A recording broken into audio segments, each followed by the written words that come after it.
महाभारत में कृष्ण और कर्ण का एक संवाद आपके बंद ज्ञान के दरवाजों को खोल सकता है।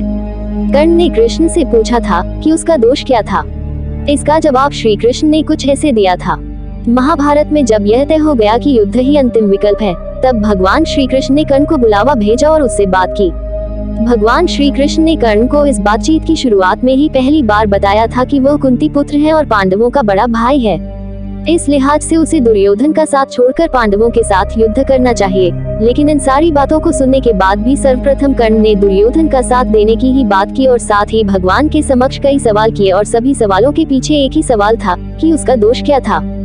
भगवान श्री कृष्ण ने कर्ण को जो जवाब दिया वह आज के समय में भी उतना ही प्रासंगिक है और शायद हमेशा रहेगा।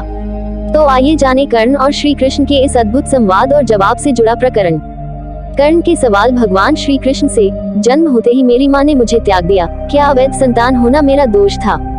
द्रोणाचार्य ने मुझे युद्ध सिखाने से मना कर दिया क्योंकि मैं क्षत्रिय पुत्र नहीं था, क्या ये मेरा दोष था? परशुराम जी ने मुझे युद्ध से जुड़ी सारी ही कलाएं और ज्ञान से परिचित तो कराया, लेकिन श्राप दे दिया कि जिस वक्त मुझे इस विद्या की सर्वाधिक आवश्यकता होगी मैं यह सब भूल जाऊंगा क्योंकि मैं क्षत्रिय नहीं था, क्या ये मेरा दोष था? संयोगवश एक गाय को मेरा बाण लगा और उसके स्वामी ने मुझे श्राप दिया, जबकि मेरा कोई दोष नहीं था।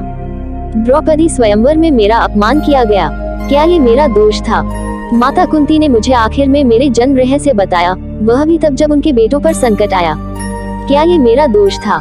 जो कुछ भी मुझे प्राप्त हुआ है दुर्योधन के कारण मिला, क्या ये मेरा दोष था? तो अगर मैं दुर्योधन की तरफ से लड़ूं, तो मैं गलत कहाँ हूँ? श्री कृष्ण ने तब कर्ण को दिया ऐसा जवाब और बताया, दोष कहाँ है? कर्ण, मेरा जन्म मेरे ही मामा के कारागार में हुआ। जन्म से पहले ही मृत्यु मेरी प्रतीक्षा में घात लगाए थी। जिस रात मेरा जन्म हुआ था उसी रात को मुझे मेरे माता पिता से दूर कर दिया गया था। कर्ण, तुम्हारा बचपन खड्ग, रथ, घोड़े, धनुष्य और बाण की ध्वनि सुनते हुए बीता। मुझे गौशाला, गोबर, ग्वालों के बीच जीना पड़ा और कई प्राणघातक हमले झेलने पड़े। मेरे पास कोई सेना नहीं थी, मुझे कोई शिक्षा नहीं मिली थी। इतना ही नहीं, मुझे तानों और समस्याओं के बीच जीना पड़ा। कर्ण, जब तुम्हारे गुरु तुम्हारे शौर्य और शक्ति पर गर्व कर रहे थे तब उस उम्र तक मुझे शिक्षा तक नहीं मिली थी। 16 साल का होने पर मुझे ऋषि सांदीपन के गुरुकुल पहुंचा गया था। कर्ण, तुमने अपनी पसंद की कन्या से विवाह किया था और मुझे जिस कन्या से प्रेम था वह नहीं मिली और मुझे उनसे विवाह करना पड़ा जिनकी चाहत में था अथवा जिन कन्याओं को मैंने असुरों से बचाया था। मेरे पूरे समाज को यमुना के किनारे से जरासंध के भय से हटना पड़ा और दूर समुद्र के किनारे बसना पड़ा। रण से पलायन के कारण मुझे भीरू तक कहा गया। यदि दुर्योधन युद्ध जीतता है तो तुम्हें बहुत श्रेय मिलेगा, लेकिन सोचो धर्मराज अगर जीतता है तो मुझे क्या मिलेगा? मुझे केवल युद्ध और युद्ध से पैदा हुई समस्याओं के लिए दोष ठहराया जाएगा। एक बात का स्मरण रहे कर्ण, हर किसी को जिंदगी चुनौतियां देती है, जिंदगी किसी के भी साथ न्याय नहीं करती। दुर्योधन ने अन्याय का सामना किया है तो युधिष्ठिर ने भी अन्याय भुगता है, लेकिन सत्य धर्म क्या है यह तुम जानते हो।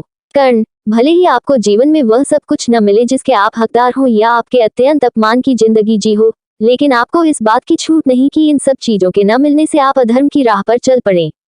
महत्व इस बात का है कि आप उस समय उस संकट का सामना कैसे करते हैं।